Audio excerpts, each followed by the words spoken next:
And welcome in, everybody, to the MHRT podcast. We are the #1 fan-led Broncos-based podcast in the world with the host that has a Broncos museum in their house. So thank you, Glenn. I'm your host, Mundungus Creevy, alongside my co-host, a 6'10" Mexican, Mr. Boggins, and Glenn Hauser.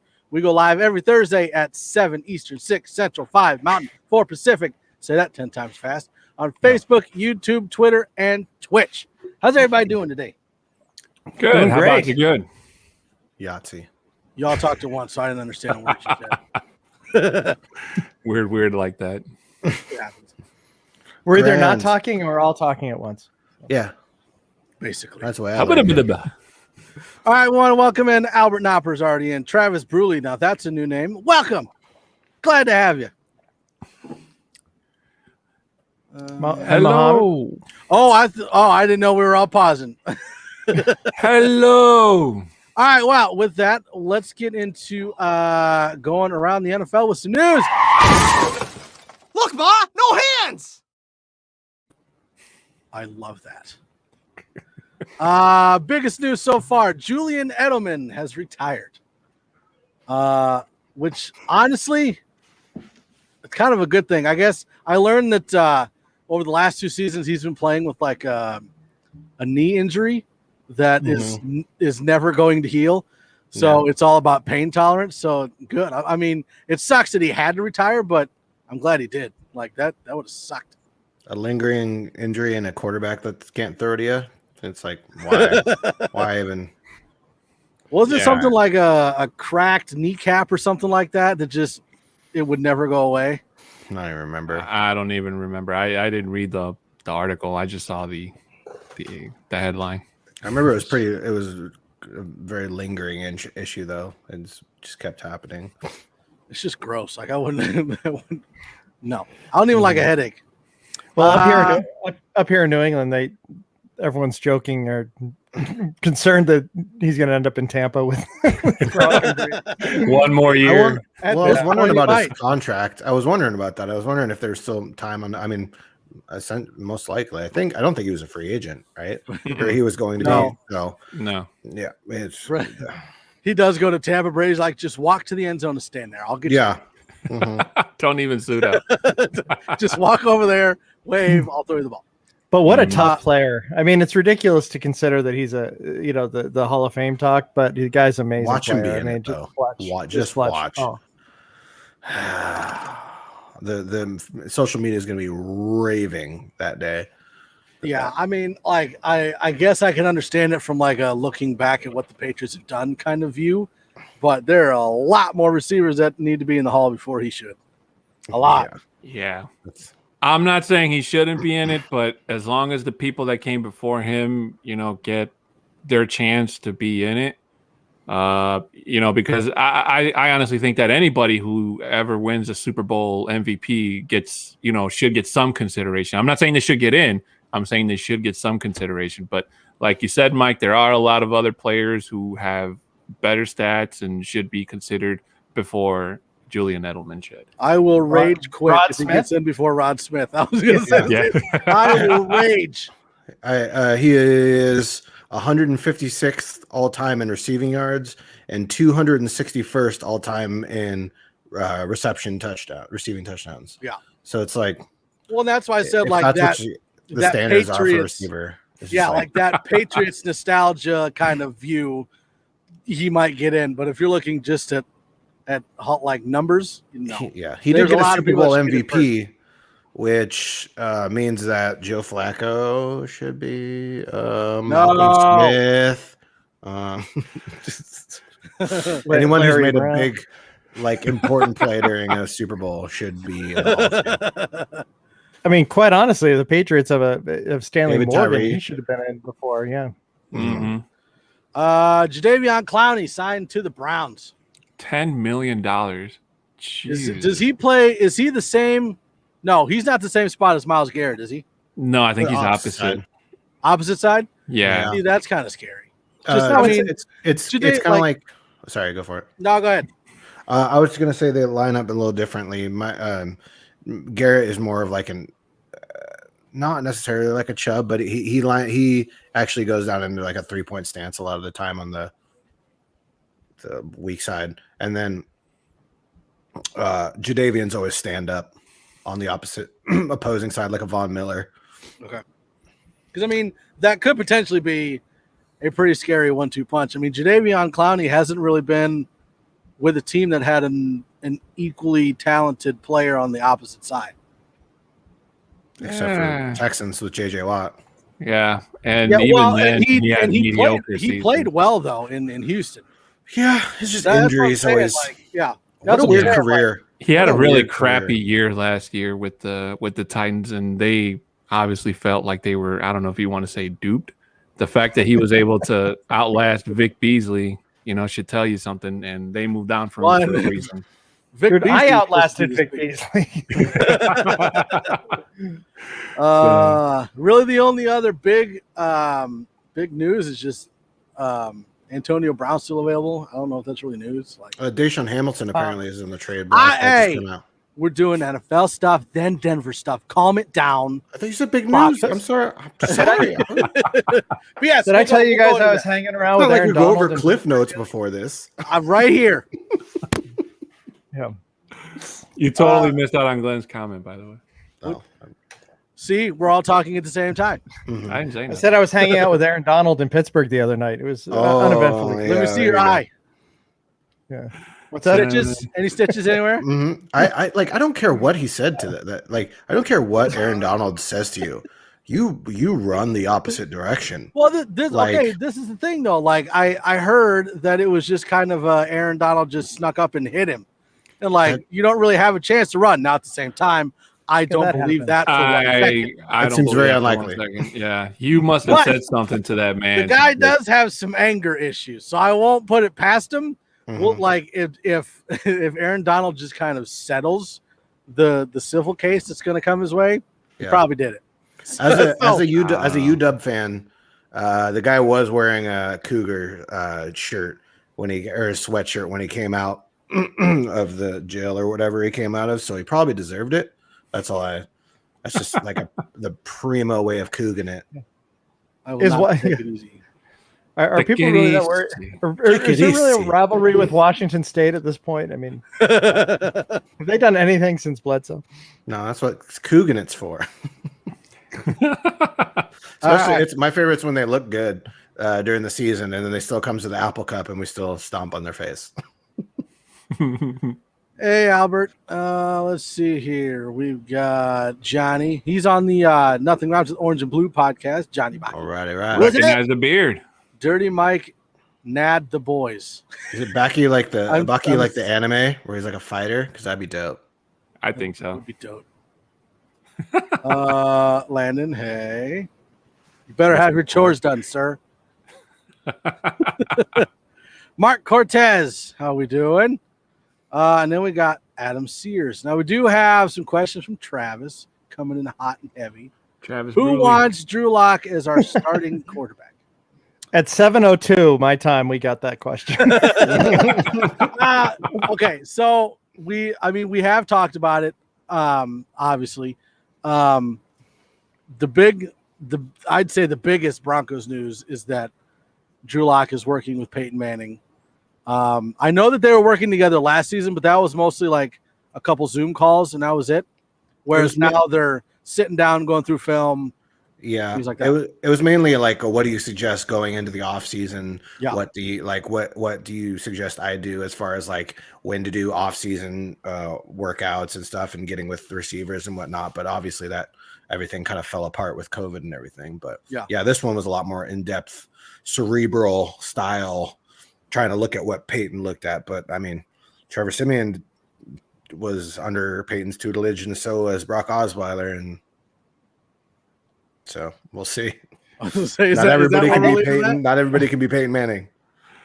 I heard that Drew's just doing some spring cleanup at Peyton's yard, but well, I mean, like the biggest concern we had was footwork, reading defenses, adjusting the line. So I mean, if that's working with Peyton Manning, you can't really. I mean, what's negative? What's negative about that? No, so, I I like the idea that he's working with him. Do I think he's a starter? I think we all do. Even if they bring in a first-round quarterback, I still think it's an open competition with Locke having the edge because he was here last year. I've said for months I think he gets the first 4 games, and if it's an epic failure at that point, then we move on. But unless we trade up in the draft to get a first-rounder, I don't see anybody coming in and replacing Locke at the moment. So the question I like how when we get a though, do you want Drew Lock as our starter? I'm not. It's the trap. It's the trap question. I'm answering it politically. Well, I like how when we get that question, Mike is almost like reading like a prepared statement. Like should prepare a statement. Yeah. We know about the situation, and we're share screen it. We're working on it. I want him as our quarterback if we don't draft another of the top 4 quarterbacks, and I'm not including Mac Jones in that. So, other than, if it's not trailing, I as our starter, or who would? There's only one other quarterback that I think is viable for the Broncos in the draft that I think would potentially start over Drew Lock, and that's Justin Fields. I think Trey Lance needs a year at least to sit. You don't think Trevor Lawrence would start over him? I'm saying viable. I'm saying I don't. Trevor Lawrence and Zach Wilson are not going to be there. We don't have to be reasonable. We're fans. Oh, we can say whatever we want. Where's my orange-colored glasses? There we go. At this point, from looking at Twitter the last week, no one's being reasonable. Yeah. We had talked earlier in the offseason about possibly Alex Smith. I don't see that happening. He's probably going to wait until training camp or beginning of the season to see if someone gets hurt. Honestly, the only veteran I see coming in that I'd be okay with is Minshew, maybe Foles. I'm more on Minshew now than I am with Foles. But again, even if we draft a first-round quarterback, I still think they sit unless they have to come in. So I don't think it matters at this point if we get another quarterback or not. Just going back to the Drew Payton thing, I mean, all I've seen is like literally one line from Dalton Reisner, and we've had 2 weeks or a week and a half of speculation that there's these mad film watching, tutoring sessions going on. We really don't have any other details outside of that. Peyton's been spending some time with him. It's interesting. I like how people are trying. I like how people are trying to put weight into Dalton Reiser talking big up on Drew Lock. Like, what offensive lineman would ever talk bad about their starting quarterback or teammate? It's or coach. Like nobody's gonna say. I mean, they'll say the obvious, but they're not gonna be like, "Oh, I hate that guy. He's never gonna like." Nobody's gonna say that. But it's all we got to go on. Peyton doesn't give us anything. So, that's true. I think Drew will do fine. I think Drew will do fine. Do we want to pay fine? That's what market value. Do you want to pay fine? So, wow. Albert, we lost a linebacker to the Texans. To Marcus Walker. Walker? Where did Tachi go? Tachi went to the Bears. Bears. Yeah. Bears. Okay. Yeah. So we lost. Well, I'm not going to say that's a massive loss. I mean, it sucks, but I definitely would rather have Draymond Jones than. Yeah, so Albert mentioned second round pick, which sucks. Where are you moving? A product of Vance Joseph. Where's he moving? Albert said he's moving.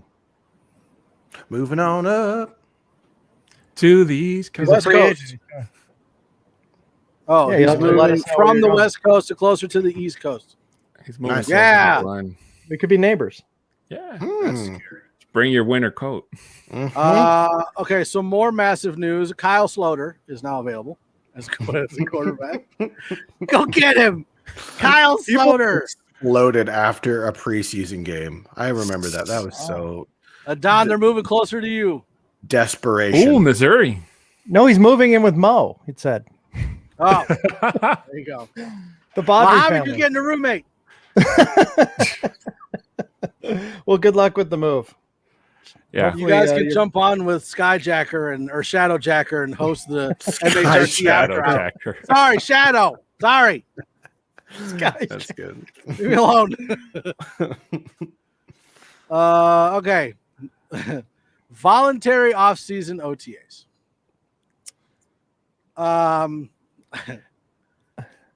So I get that it's voluntary. I guess okay. So the Bears came out saying that most of their players are going to skip voluntary OTAs, but not all. So my question is, why aren't some of the Denver players going into the voluntary OTA? I mean, you can't tell me that there's not players that couldn't use as much possible practice as possible. So am I a fan of them not doing the voluntary OTAs? No, I think everybody should do the voluntary OTAs. Dude, that's really all I can say. I don't understand it. There wasn't like a specific reason either, and which is, I mean, I get like, you know, COVID and everything, but the Denver Broncos have also offered up access to getting people vaccinated, any of the players vaccinated and whatnot, and it's just kind of weird. But even the players, especially for the players that have the workout bonuses, that are going to be missing out on those if they actually don't show up, like Vaughn and Drew and whatnot. So it'll be interesting to see if who actually shows up, but I'm not too worried about it. It's just kind of a weird situation. It's the beginning of the potential camps or whatever. It's not like people haven't been there already working out and already, you know, getting through what they need to get through. So I'm Yeah, I mean, I agree with you, Boggins. I did kind of mention on Tuesday that, you know, I do think that on one hand, from what we saw, the team, how they ended their season, that they need, you know, time and practice to kind of try to get their playbook together. So especially for a guy like Drew Lock, whose job is more than likely going to be on the line, especially if Denver goes up and gets a quarterback in the draft, you know, where they call this feet closer to the fire. So, you know, hopefully this isn't something that, you know, can come back and bite them in the butt later on in the season, especially since, you know, they got that new agreement and there's only going to be, 3 preseason games, I think? Yeah. Right. Yeah. So they lost one preseason game out of that. And, you know, should anything happen with, you know, like a fourth wave coming or something where, you know, there's rollbacks, that the Broncos aren't robbed of potential, you know, practice time. I'm not too worried about it. It's really a fluid situation. I mean, even the next day, McManus was on the fan out in Denver saying, you know, like almost backing off it a little bit, saying that they would take another vote. I don't see these guys missing out on any of these workout bonuses. No one's going to want to do that. To me, it's not about the health. It's about some of the other things that the players want. They've lost a lot of power over the recent years. Yeah. So I'm not too worried about it. I don't think the team's going to miss out on it. But you know, Nick Manning had tweeted the other day, you know, he just wishes that the Buccaneers had been the first team to say that they were going to do it, not the Broncos, you know, because it really does get everybody just all up in arms. Yeah. And then you have Mike Kliss, you know, saying, you know, but they'll go in. They're wondering if they can go in for the free meal. And here's the menu that they have for the cafeteria. Like, that's funny. That was hilarious. And like I think I can confidently say that Denver probably had the best system in place to deal with the COVID pandemic. So it's just, I mean, if that's one of the things that they're quoting for being a reason why, with the way Denver was handling it, that place was like a fortress. Like it was pretty fantasapparently Well, did you ever see when they were walking through that thing that was spraying Justin on Simmons them? had to talk about that on Pat McAfee, and he found out that apparently that's not the best. Like maybe that wasn't okay. He had totally forgotten about those because they were out for like a day and then they were gone. And nobody said a word. No one said a word. Yeah, they put those just by the fan cam where, you know, the fans can see the players coming out. Yeah, I remember that. COVID car wash. The COVID car wash. I like it. Let's see here. Let's grab another quarterback question. Albert Knoppers. with a new quarterback, we start over again. Let's stick with Locke and draft quarterback in the later rounds. I get that, and I don't have a problem with going and getting like Mond or Mills. Those guys are pretty awesome. My thing is if there is a first-round quarterback not named Mac Jones, even though I do like Mac Jones, that we can get, I don't think that we're going to be in position in the next year or two to draft a top-of-the-line rookie quarterback. Like, we would have to, at that point, trade 3 years worth of first-round picks with some second-rounders and third-rounders just to move up that high in the first round. So while I understand there is a higher probability that Drew Lock will be okay, but not great. So in that situation, it's safer to get a first-round quarterback when you can get one, to then wait a year or two and then sell the farm to move all the way up at the top of the first round and go get a franchise quarterback. My real question is, people keep talking about how a QB is going to set us back another 3 years. So if you look at Justin Herbert, came in, was supposed to sit behind Tyrod Taylor. Did he? Baker Mayfield came in, was supposed to sit behind Tyrod Taylor. Did he? Lamar Jackson came in, sat behind Joe Flacco. Did he? You know what I mean? Kyler Murray came in. Like, these guys, they don't push your organization back, especially when you have a roster like we currently have. That's not a normal thing. Who is it? Is it Papa John's?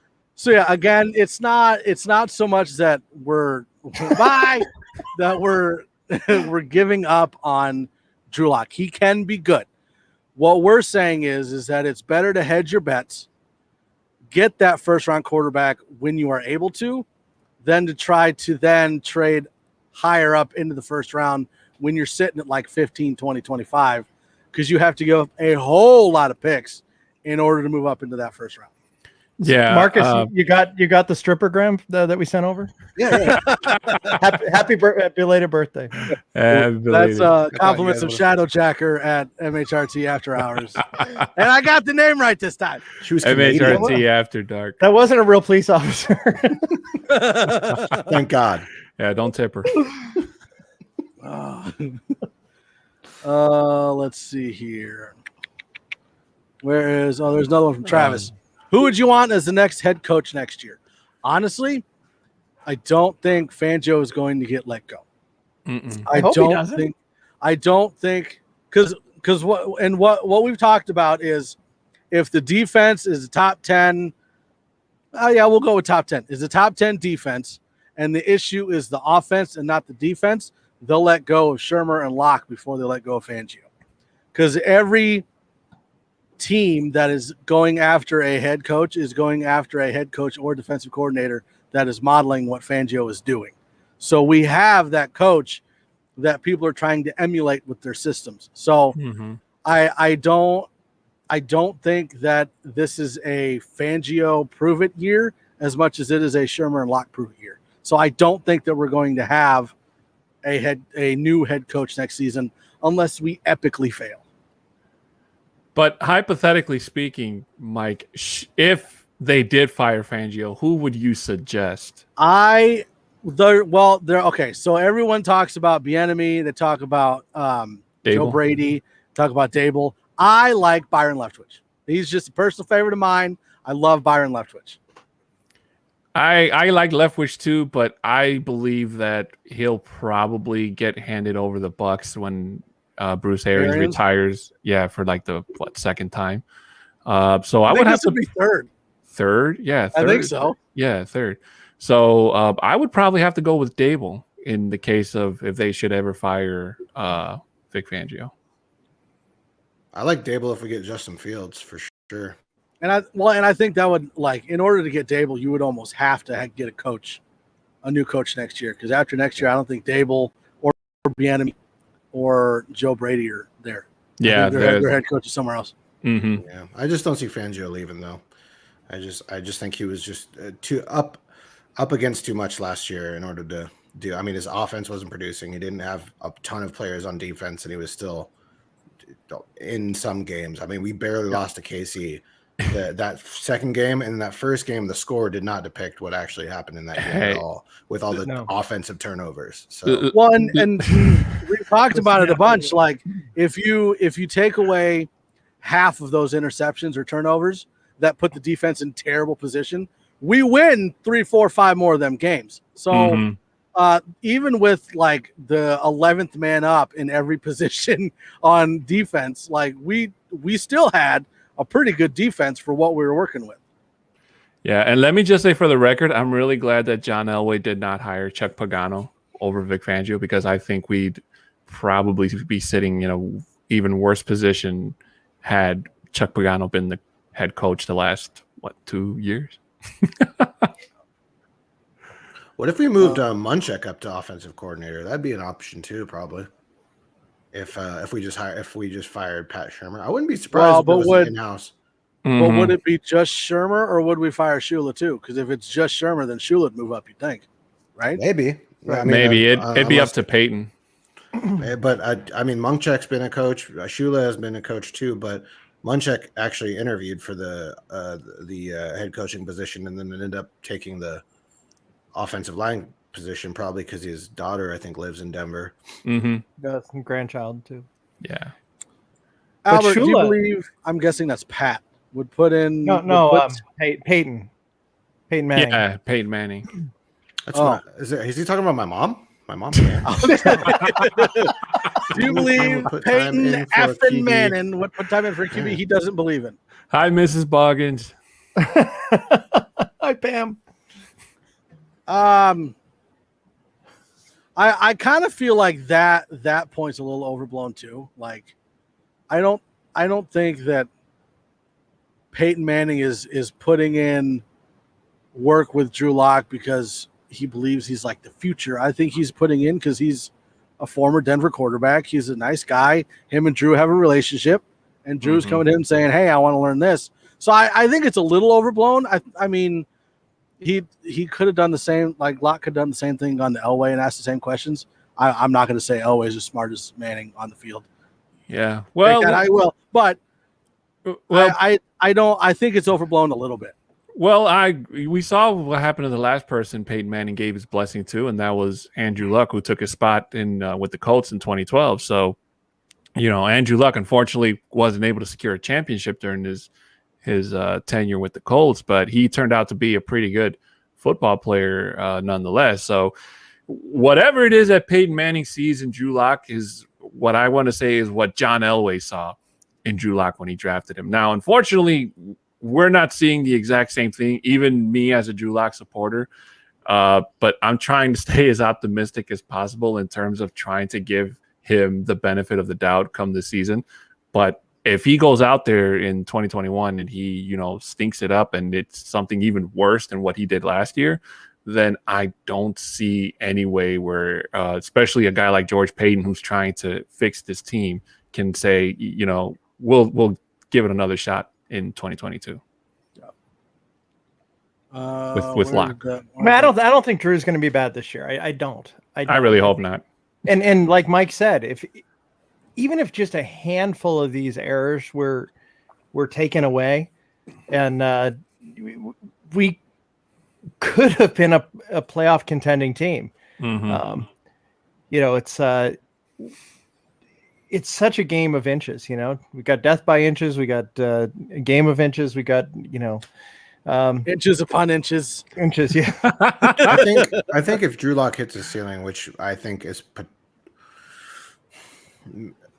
at its best, probably Matthew Stafford. At its most believable, probably Derek Carr. I think he could take us to the playoffs at least, just because based on the coaching and the defense, or the coaching and the roster that we have. So. Yeah. One, and this is the part that terrifies me and I'm not comparing Lock to any quarterback. This is just an example. My fear is that Drew Lock plays well enough to get us to the playoffs, but not win in the playoffs. So then you're looking at that classic, Andy Dalton with the Bengals. He was a mid-tier starting quarterback. He's good enough to get you to the playoffs, but he's not good enough to win a playoff game. And imagine that's having why 15 years of Phillip Rivers. Yeah, so it's that's why it's if you're high enough in the first round to reach a quarterback that has that potential to be a top 10 quarterback, you almost kind of have to. Now, I'm not saying I still think they jump up to 4 and grab who they love, which sounds like Trey Lance is a big name the Broncos are in love with. I don't know. And I have a T-shirt and slippers riding on it. So I still think they trade up to 4. But if 5, I don't even know where I was going with that point. Now I don't remember what I was going to say. So You're just thinking about those slippers. How come? I was thinking about the slippers. Stop drinking out of the boot, Mike. Yeah, we all were pretty much like when Andy Dalton was a free agent, not knowing where he's going. We're like, oh, I don't know if I want Andy Dalton. Well, it would kind of be the same thing. Like, I'm not saying that Drew Lock is going to be a bad quarterback.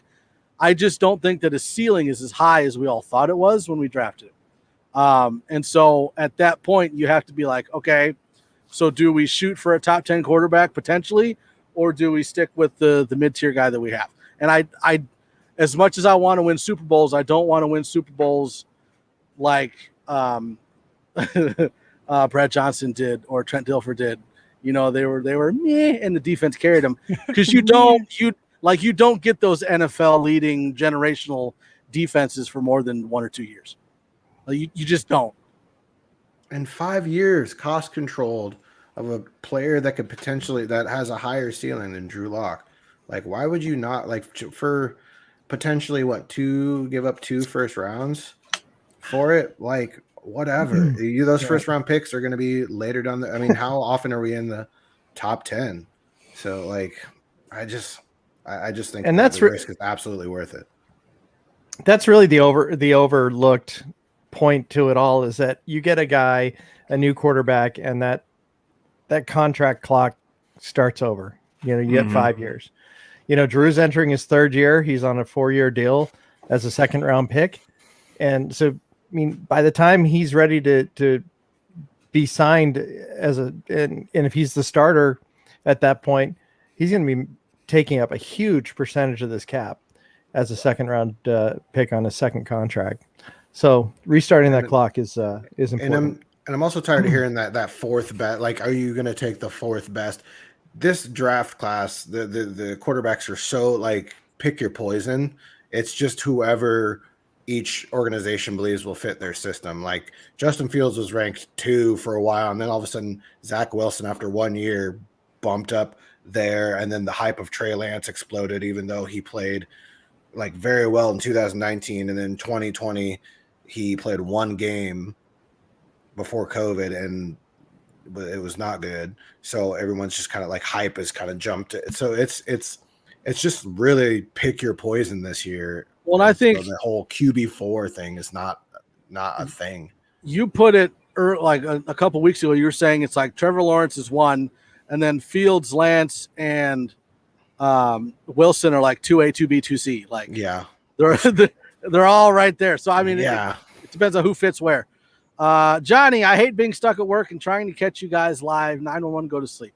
Hey, if a phone rings, just be like, listen, I'm listening to MHRT, so make it.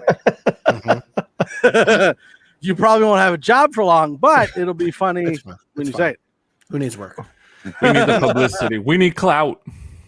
Let's see. Travis, what grade do you guys give George Payton? I think I was on, what did I say on MHH? B plus, A minus? Yeah, why would you be B plus? I mean, what has he done to be just because I think he could have done more. Okay. Like offensively, because we haven't done anything. We did Boone. That was about it.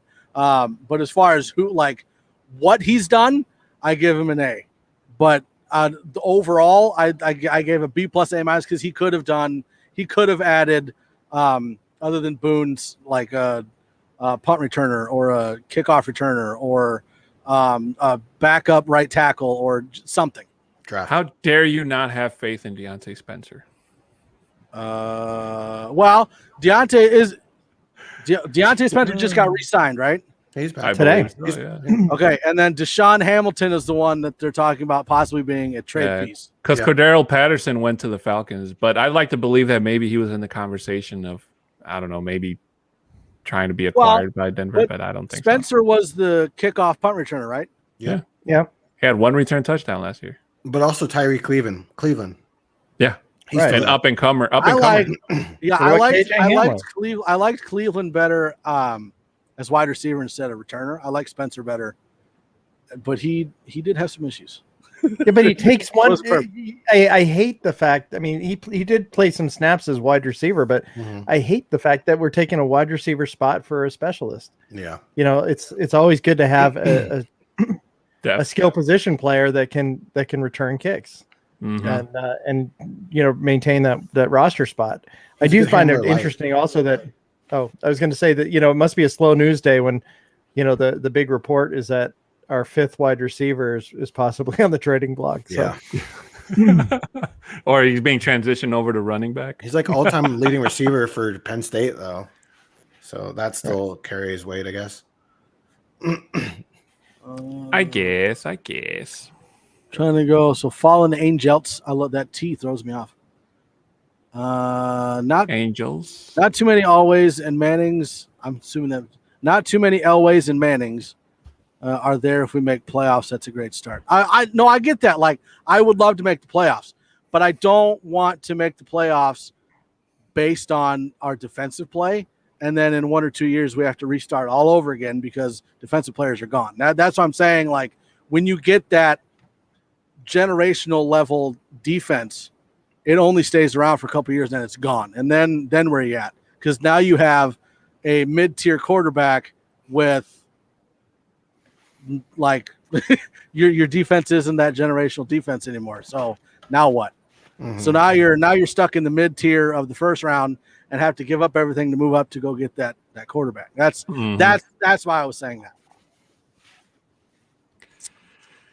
that. You know what, and going back to what we were talking about special teams, I don't really so much see Deontay Spencer as being the problem. I still think that Tom McMahon running that special teams unit is the bigger issue. And the fact that he's going into the 2021 season still in charge of special teams is going to be just an even continuing headache for the fan base and maybe even the players alike. So hopefully there's an answer to that question when that man finally gets the boot out of Denver. Well, and I don't think Deontay's the problem. I just wish he could contribute more on offense and justify that wide receiver slot being taken. So, okay. So answer me this question. What in particular is Tom McMahon not doing or messing up that is making the special teams play the way that they're playing? Because if it's not as much a Spencer issue and we have a good kicker in McManus and a good punter in Martin, what is the issue? Are we missing blocks? Are we not returning it the right way? Are we not blocking the right way? Is the system broken? Like, what is the problem? Why is the special team so bad? Yeah, we're getting into the specifics of a little bit of the special teamer. A little bit.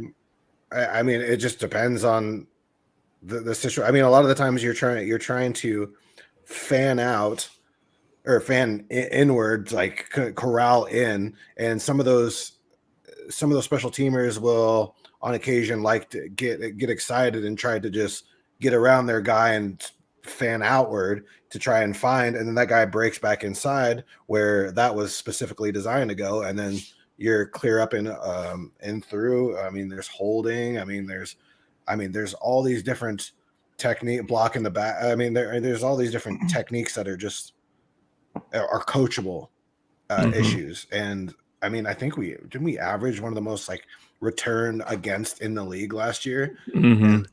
It's at least we finally got rid of was it Riley Dixon? Yeah. So that kind of helped a bit, but you know, there's still a lot to. I mean, you look at the Chiefs, right? That's how you run they have good like kick returner, like they have Nicole Hardman and whatnot, but it's not like Deontay Spencer can't do that. It's schemed, you know what I mean, and coaching. Yeah. It wasn't Riley that was the issue. It was Wadman, if you remember. Oh, that's right. Oh, the pizza guy. Yeah, the pizza guy. Yeah, it was Wadman. In fact, he just showed up at Boggan's house earlier, ringing the doorbell. That's what that was. He's a Canadian stripper. Yeah. Canadians have strippers. Johnny. Deontay Spencer had that punt return last Maybe season. Rich And can let us know. it was an impressive one. I think he deserves a re-signing, and I'm excited to see him back in the return position. I mean, just go back to that Kansas City game that Boggins was talking about. I mean, aside from the offense, just putting getting the defense more turned on in that game, the punt return by, I forgot who it was, by Pringle or who was it, went from R20, if I'm not mistaken, all the way to the end zone. So, the blocking and tackling, just it has to be better. And the Chiefs burned us on that. I believe the Lions burned us on that the year before that when we played them. So it's just there's room for improvement. It just Tom McMahon, whatever he's doing, it's not working. Well, his weekly pressers always come in. He looks like he's had about 10 Red Bulls. We got to do better. I just have to do better. We got to do better. That's the standard. Yeah. It doesn't matter which week. It's always the same thing. Yeah, we haven't had the Vance Joseph great days of practice anymore. That's why. Great practices. Peyton's just Johnny. like, how do you find a special teams coach? And everyone's like, oh.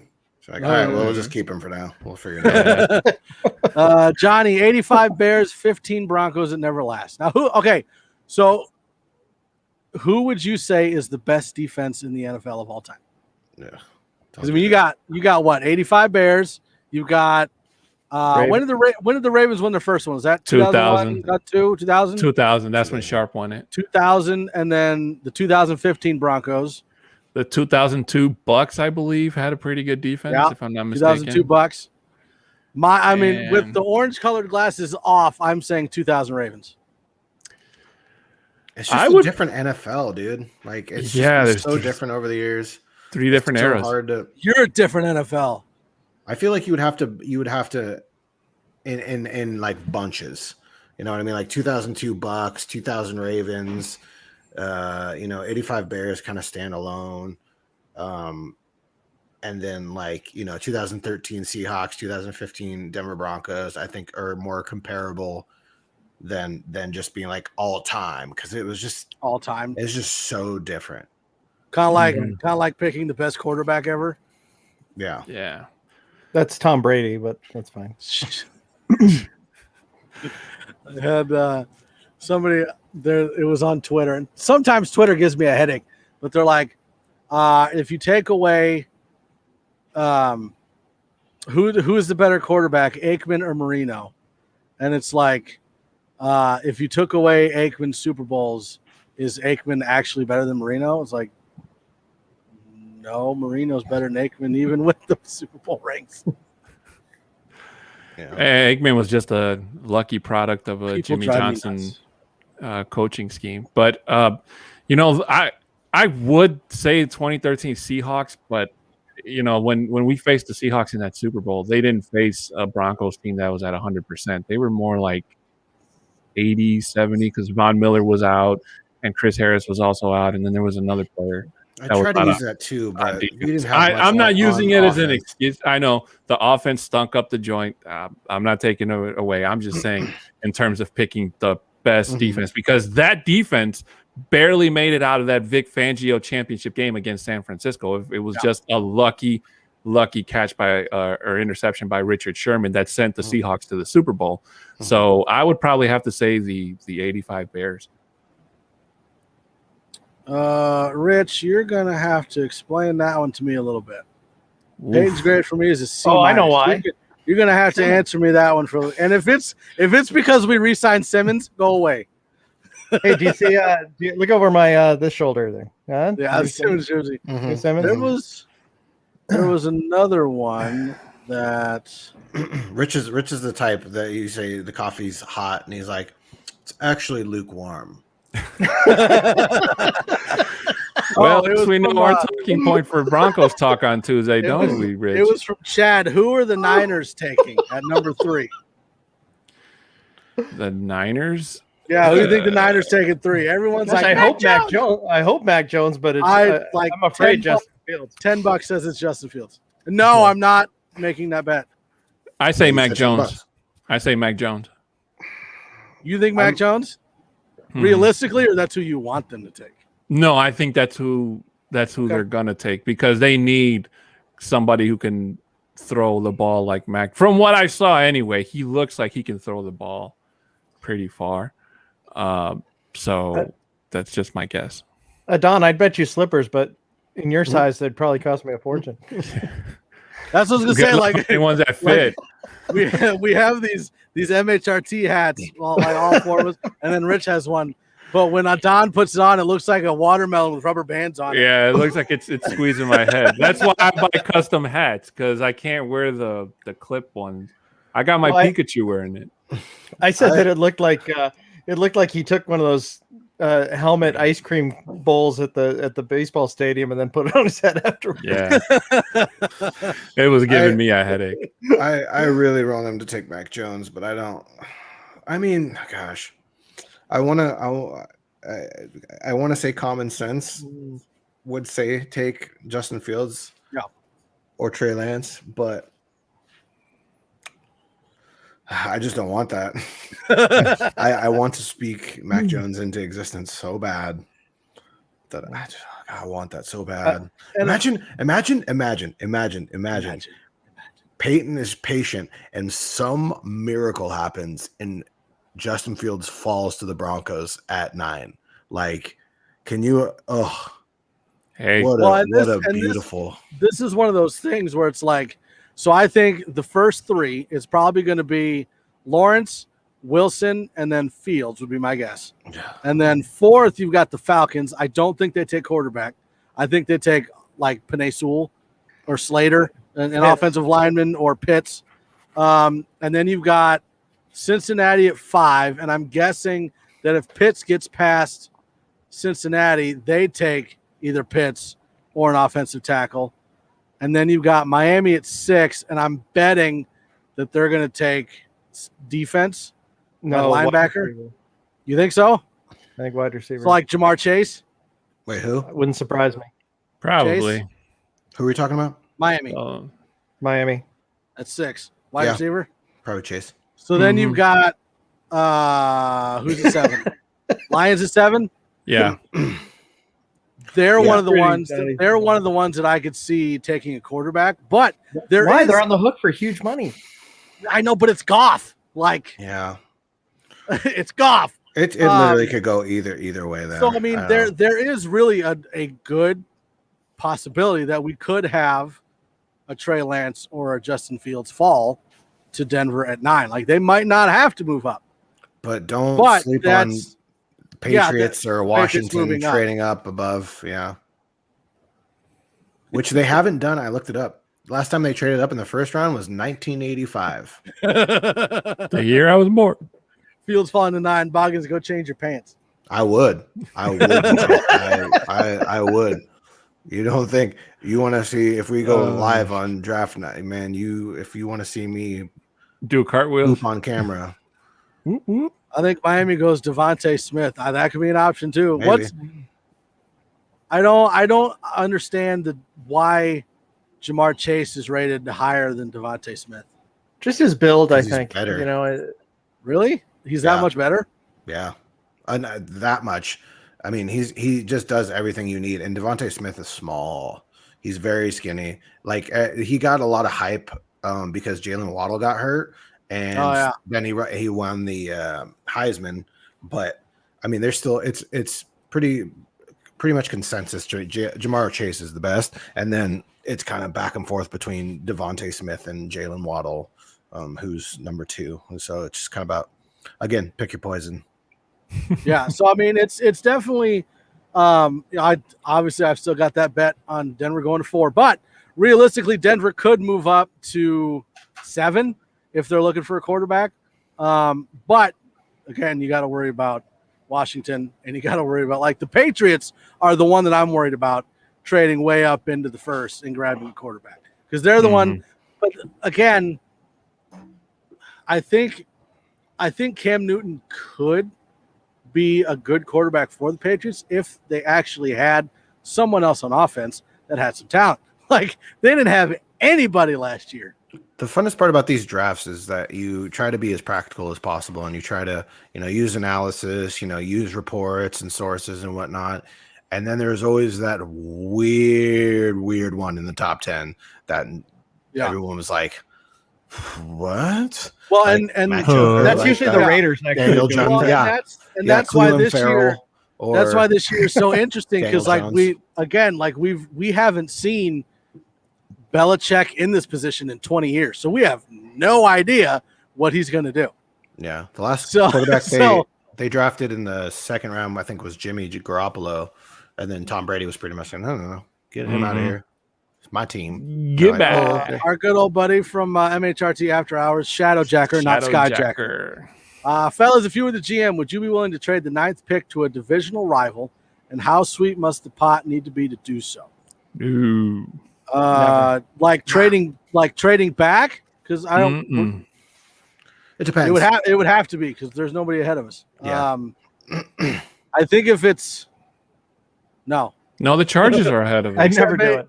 Never. No, they're not. They're not? We're the highest. Yeah. we're the Oh. like I wouldn't trade it to the Raiders because screw you Raiders. I wouldn't do it to the Chiefs because they're good enough.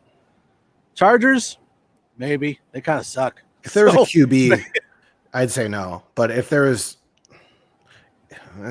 it just That's the depends. thing, On, though. it depends on who's on the board. What would they trade up for? Because none of Yeah. them need a quarterback.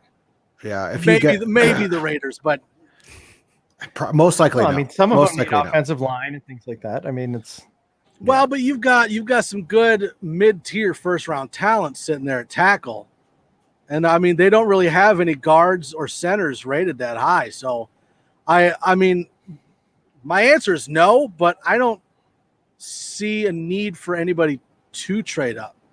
I'll tell you one thing: that price would be high. That price would be 3 first-rounders. Yeah, it would be really high. to If move you from wanna pay it. 14 to move to- nine. yeah. No, I don't care Even about the if- point even system. if- I don't care about the value point Even system. if they were like 10th and exist. we were 9th, it's 3 first-rounders. Yeah. To start with. Mhm. We'll take your best defensive player. And, Let's see. and Mark Davis has to get a haircut. Mark Davis has to actually show up to a Raiders game. He has not set foot in the new stadium at all. By the way, he is COVID. Sorry. Kenneth Booker, Chase has 20 touchdowns his last season. He was the best wide receiver when Justin Jefferson was still on the team. I got to tell you, I Thanks, do. Kenneth. That's awesome. I do have a little bit of regret that we didn't get Jefferson. I like Jefferson. I mean, don't get me wrong. One I season. love Judy. One but- season. Well, but I had Jefferson above the other 3 anyways. Mhm. But Jefferson also had it is what it is. also had Kirk Cousins, who I don't know why everybody has this narrative that Kirk Cousins is bad. He's not. I think he makes stupid decisions sometimes, but they're like most quarterbacks do. you know, Well, he's currently But the second best quarterback in that At division. the same time, like he had a killer offense when he had Thielen, he had Diggs, he had who's their running back? Dalvin Cook. Yeah, Dalvin Dalvin Cook, and they had a pretty good offensive line. So I would say he held them back a little bit. Well, they had those same guys except for trade out Diggs and for Jefferson. I mean, so right, they but still that's had what I'm saying. Like I think he holds them back a little bit. underachieved. But I do think that they're a mid playoff level team. So I mean, they're not terrible. Last year they didn't play well, but their defense got destroyed last year. Yeah, I think defense is more their problem than. Yeah. No. Patriots are trading their first round pick for a high end spy camera. Ooh, Ooh, 6K. What is the current one out of date or something? Or probably. They probably don't They have all enough got money to buy caught. another one. Spent it all Johnny, on free agency. live on draft night. Boggins, you better be wearing pants. None of us actually want to see that, even if you broadcast from your bathroom. Laugh my butt off. I guess we'll see. Tune Or in at to least- find out. At least raise that camera up a little bit. That's all I'm saying. if I start hearing the toilet paper roll moving, I think we'll be Okay, so real quick on that point. So we've 20,000 been- likes and I won't wear pants. Yeah. So we have been working behind the scenes to try to figure out what we're going to do on draft week. So far, and this is a tentative schedule, what we're going to do. On the 27th, which is Tuesday, when we normally have Broncos talk, myself and Boggins are going to be joining Kevin and Tanner from Orange Weekly here on our channel. and we're going to be doing a mock draft. So make sure you're watching for that. And then we're going to have Broncos talk on Wednesday. We're still figuring that out with Don and Rich. We'll figure it out. And then on Thursday, we're going to have a post-draft podcast. So we're going to wait because like you have MHH and all the other podcasts, they're doing like live draft podcasts. We're going to wait until after the first round is over. And as soon as it's over, we're going to jump on and have like a post-draft reaction podcast. So make sure you're paying attention, watching for that. It's going to be fun. I don't know how fun. It depends on who they draft and what they do. Because if they drop down to like 25, I will be angry. Just because I want them to pick, and I want them to pick now. It will be interesting, the mood of that. Sassy Glenn. Sassy Glenn. I will be sassier Glenn. You could have just texted me that. You didn't have to put it in the chat. I'm just saying. So yeah, we'll get all that figured out. But pictures of his trip from Montreal, which you might not ever want to go home after. Okay. Canadian strippers. That's what we're stuck on right now. Pretty much. look at Landon. Earmuffs. Sassiest Glenn. Okay, so one of the questions that I did have real quick before we get off. Deshaun Hamilton as a trade piece. As a trade piece for what? Is he like a trade piece for a draft pick? Are we talking draft picks and Deshaun Hamilton for a player? Like trade for what? Like Get like a third rounder from him? No. Well, but like what are we trading him for? Like is there something going on behind scenes where we're trying to get a player and he's now on the trade block? Like what are we trading him for? Because we have too many wide receivers on the roster and he hasn't done anything. Just I know one that's what I'm asking. Like, what do you think we would be trading him for? Probably a draft pick. Probably like 4th round, 5th round, maybe. Okay. I don't even know if he'd make the team this year, quite honestly. I mean, with Tyreek Cleveland? Right. I mean, I wouldn't say he ended the season better than he started it. I'll say that. Mm-hmm. But I do like the promise of Tyreek Cleveland more than I like Deshaun Hamilton. I just don't know, like, him coming up as a trade piece now just is kind of odd because it's right in that pre-draft range. Mm-hmm. So, like, what would we be trading him for? A draft pick? Are we working on something with a player? Like, what do you think we would be trading him for? Just a draft pick? Just a draft pick. Yeah, probably. I don't see it. I mean, that's could he be a throw-in to Atlanta? I mean, do they need extra wide receiver help even after the Patterson signing today? Who knows? I mean, but he wouldn't be bringing too much value. It'd be kind of a toss-in. Who does Atlanta have as a third receiver behind Jones and Ridley? Yeah, Ridley. Gage. Russell Gage, and then there's another kid. I forgot his name. You forget everybody's name. It's okay. I'm getting old. Leave me alone. He's like, who's that guy? That's your brother. Trade to 7, I think. Was it Lions at 7? They Lions at 7. Have like no one. So yeah, that's maybe a good point. But I don't think that's super. I'm sure that he's not the only one that's on really a trade block, or like not an option to trade. I'm sure that's just kind of like the. Well, and this is why I brought up Detroit earlier, because I was listening to Benjamin Albright on his podcast on, was it Denver Broncos tonight? Tonight. And he was talking about sticking with your draft process and drafting a guy when you think he should be drafted instead of feeling that peer pressure or the pressure that you need a guy and you reach and get him. So kind of like with Goff, he feels like, they reached on Goff. He shouldn't have been the first pick. He should have been, late first, maybe early second. So there's a possibility that they could do quarterback. But I do like the idea of a Deshaun Hamilton to Detroit because they don't really have anybody. Who did they have? What did Golden? No, it wasn't Golden Tate. Galladay. Marvin Jones. And Galladay. Where'd Galladay end up going? The Giants. He got a big buck contract. So they don't, and they still have Marvin Jones. But they still need a lot of things, and I think No, that was Jones one of the is main gone. things is they kind of just Jones is gone too. Jacksonville, Yeah. I believe. Yeah, he went to the Jag. So They- while okay, so Detroit might draft a wide receiver then.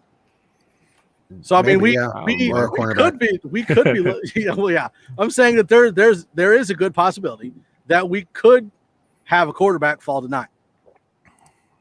So Who wants to take that chance, It's man? wishful thinking. I love You that. not go get me, him. because then I have to give him slippers or a shirt. I just to wonder how Thor. good the relationship is between Elway and John Lynch still, where like Lynch can kind of be like, I mean, I asked Albright about it, and he said that not even the